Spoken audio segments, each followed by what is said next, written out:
Nababahala ang grupong Volunteers Against Crime and Corruption sa dumaraming bilang ng mga aktibo at dating pulis na nasasangkot sa mga krimen. Ngayong taon pa lang mahigit 500 pulis na ang na-dismiss sa serbisyo dahil po dyan. Ang hakbang ng Philippine National Police sa unang balita ni Maki Pulido. Ang pagkakasangkot umano ng dalawang dating pulis sa pagpatay sa beauty queen na si Geneva Lopez at kanyang nobyong Israeli, latest na lang sa humahabang listahan ng mga aktibo at dating miyembro ng mismong institusyong dapat pumuprotekta sa publiko pero nasa likod pala ng krimen. Noong nakaraang taon lang, isang pulis at kapatid niya ang arestado dahil sa pagsasarili ng police operation. Nanghuhuli umano sila ng mga Chinese national sabay alok na palalayain kapalit ng ₱250,000. Dahil tila wala umanong nangyayari sa ilang dekada ng pangako ng iba't ibang liderato ng PNP na lilinisin ang kanilang hanay, na alarma ang grupong Volunteers Against Crime and Corruption o VACC. Nakukulangan po kami sa mga initiatives nila, yung mga cleansing nila. It shows. Bakit ho kulang? Nakikita na naman natin yung involvement nila sa series of different crimes. Mula January 1 hanggang July 3, 2024, 325 na mga opisyal ng PNP ang na-dismiss sa serbisyo dahil sa grave offenses. 4 dito, police colonel, 4 na major at 7 police captain.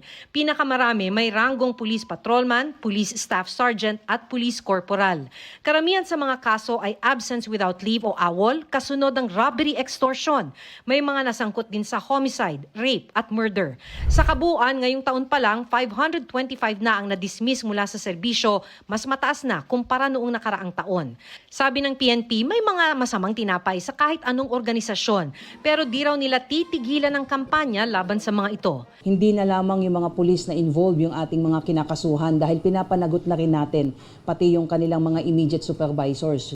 Inaayos na rin daw nila pati recruitment maging background check ng mga nag-a-apply maging pulis. On the part of the PNP efforts to really determine what are the root causes kung bakit nai-involve yung mga pulis natin. May problema ba in terms of recruitment?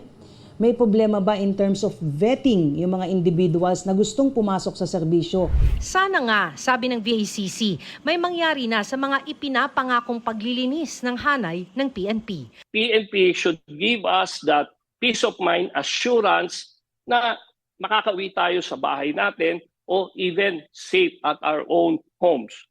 Ito ang unang balita, Maki Pulido para sa GMA Integrated News. Mga kapuso, para una ka sa mga balita, mag-subscribe sa GMA Integrated News sa YouTube. Sa mga kapuso abroad, subaybayan niyo po kami sa GMA Pinoy TV at sa www.gmanews.tv.